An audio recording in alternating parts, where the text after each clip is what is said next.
Alright, welcome back.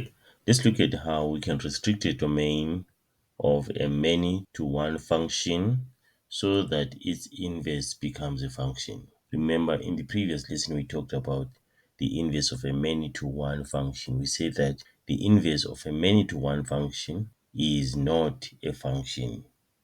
Okay, we use the parabola for that.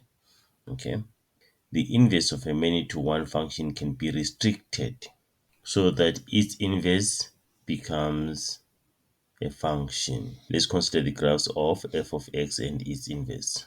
The domain of f may be restricted so that we remain with one arm of the parabola. And take note, the domain is restricted from the turning point of the parabola. If the domain is restricted to x less than or equal to 0, the graph of f and its inverse become as follows. If you're looking at x less than or equal to 0, the domain, it means you're looking from 0 here going to the left, meaning that this part of the graph, this part is no longer there. We cut it off and remain with this arm on the left hand side of the y-axis. So just like this part goes, and then we just remain with one arm like this. If this domain is restricted like this arm of the inverse also will go. And then what do we remain with? We remain with something like this. If the domain is restricted to x greater than or equal to 0, the graph of f and its inverse become as follows. So it means now we're looking at this part of the domain. When x is greater than or equal to 0, okay, meaning that this part of the graph is cut off. So if this part of the graph is cut off, it means also this arm is going to be cut off. And then what do we remain with? We remain with something like this. The domain of a many to one function may be restricted so that its inverse becomes a function. Like this one now, you can even do the vertical line test. You can see that this is a function. The vertical line casts the graph once. Right, let's look at this example. The graph of f of x is equal to 2x minus 1 squared plus 2 is sketched alongside. Sketch the graph of the inverse of f and the line y is equal to x. Then write down the domain and range of f and its inverse. Restrict the domain of f so that its inverse is a function. Alright, let's do that. How do we do it? Let's start by sketching the line y is equal to x. This is the line y is equal to x.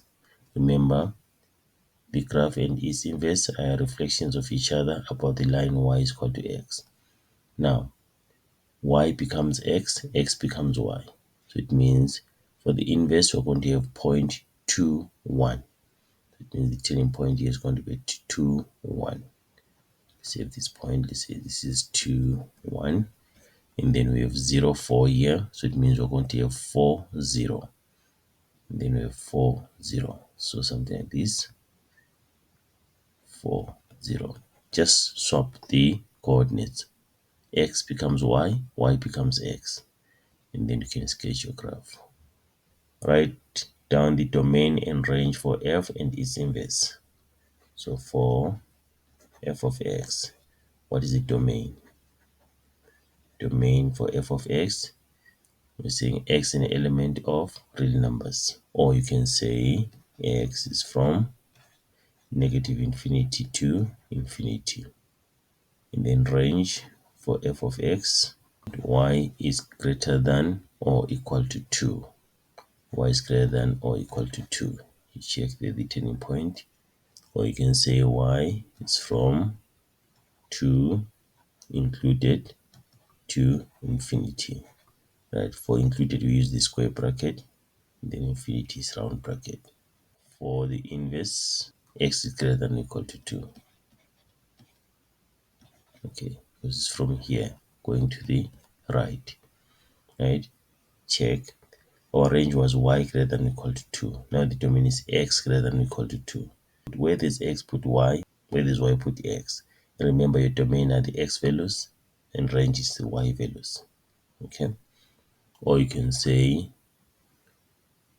x is from 2 to infinity, right? And then range. Now looking at the y values now. Y element of real numbers, right? Or you can say y is from negative infinity to infinity. That's the range for the inverse. Also, you can check here. It's like we swapped where there's x, you put y to get the range.